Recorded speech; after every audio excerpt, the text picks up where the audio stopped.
Started. Recording started. All the cameras record now. Okay, we got that going, we got that. And on the Ventrilo here with me is Magiseth, good old buddy of mine. Haven't talked to him in ages, and he's around. And so you may hear him speak from time to time. He's at liberty to do so. And I'm going to show you guys today a little program called PhotoSynth. It's a new thing from Microsoft. It's a new program from, I should say program, it's a new project from Microsoft that's they're kind of actually putting it out on the web for a beta purpose, and it's about time Microsoft did something interesting that's not office related, I guess you could say. It is, but it isn't office related. You'll see. So let me switch over to the desktop. There we go. PhotoSynth here is a program for doing pretty much three-dimensional picture pinpointing of things and whatnot. It's probably easier to show it to you than it is to describe it. So I'm going to go ahead and do the tech preview. Basically, the whole project is to go through and take a whole bunch of pictures and create a 3D environment that you can literally navigate through, look at, get additional information on each data point, all that stuff. It's true spatial analysis is the best way I can describe that. Spatial being visual perception in a depth environment. It's just look up the word spatial in Word 1 definitions. So this is the preview. You do have to install a program to let you do this from Microsoft. Do notice that I'm running this in Firefox. This is not Internet Explorer. So good thing on Microsoft. They're learning, I think. Internet Explorer is not the only way. What you see here is on the screen here, you might be able to see these tiny little dots. Each one of these dots represents a reference point where a feature or identifiable mark is on a building, corner, stone, person, you name it. It's an identifiable mark in space. And basically the software goes out there, takes a whole bunch of images, looks at them, finds these identifiable marks, creates these points in space, and then it takes other pictures and tries to reference those to these same points, and eventually you get a whole 3D environment that you can actually navigate through. So I'll show you a little bit here. If I want to look at the top of this tower here, I just click on it. Click up a little bit more, we can see some more. If I want to look over at the front, let's say this gargoyle looking thing, lion, whatever that's supposed to be, I click on that, and as you can see, it kind of just zooms in more and more. You kind of navigate around, but you can truly zoom. This isn't zooming in yet, this is just kind of navigating.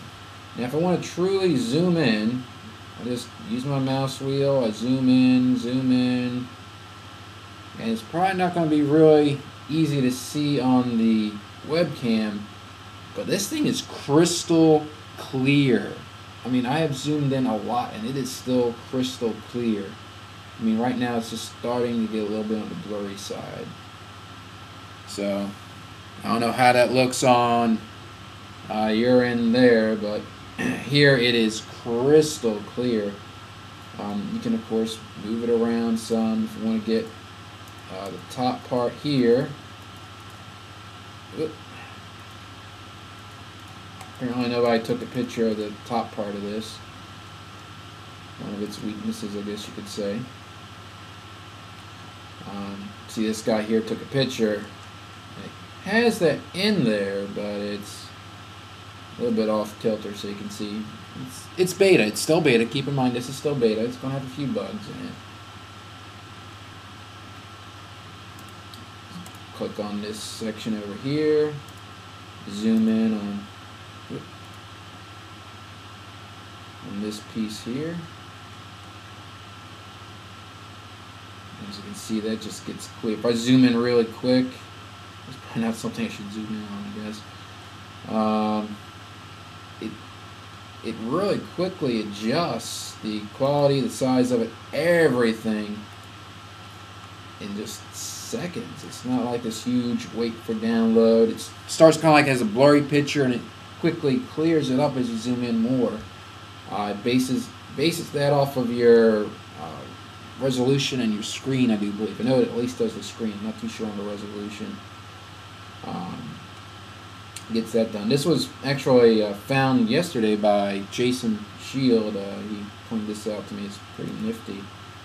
I was hoping to do the video on it yesterday, but didn't have the time, unfortunately. But you can turn around here with the arrows. Kind of gives you kind of a 3D view in a way. But just quickly, spin this thing around, right round, baby, right round. I can get some pretty good idea of what all is here. Now, as I kind of pointed out yesterday, you can kind of have a little issue here between the age of photos. But gotta love beta software. Trying to get over in this corner again.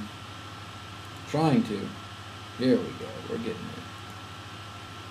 See how there's nothing right there? You see this kind of block or whatever that is? I move over. What's this? Now there's the tower here. But I go back. Now there's this wall here. Thing. Wall. Thing. Wall.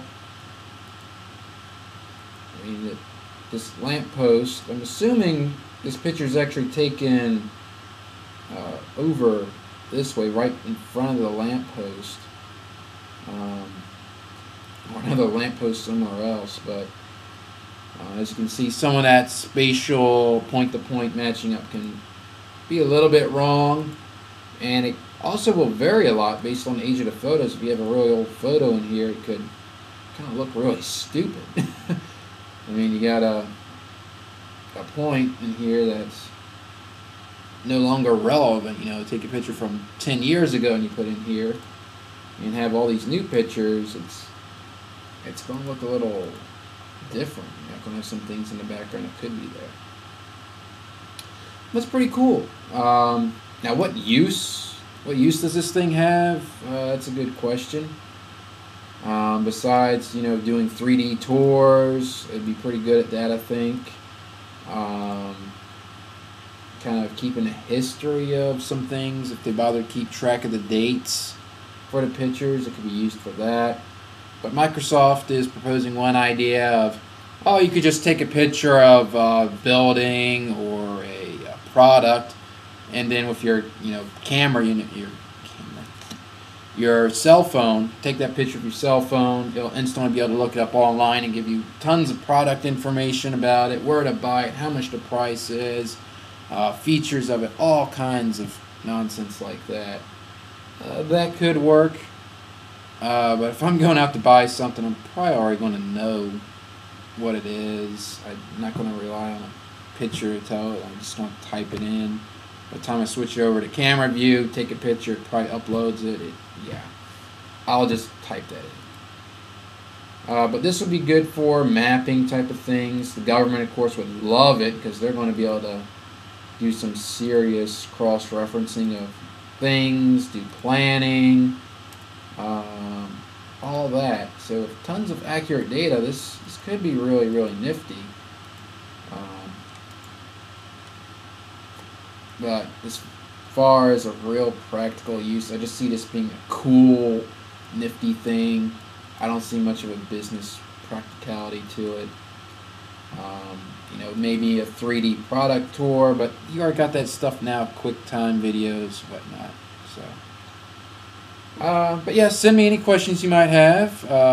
Send an email to video@defcon-5.com, and feel free to visit us during the weekdays at 9 p.m. Eastern Standard Time at www.theknock.tv.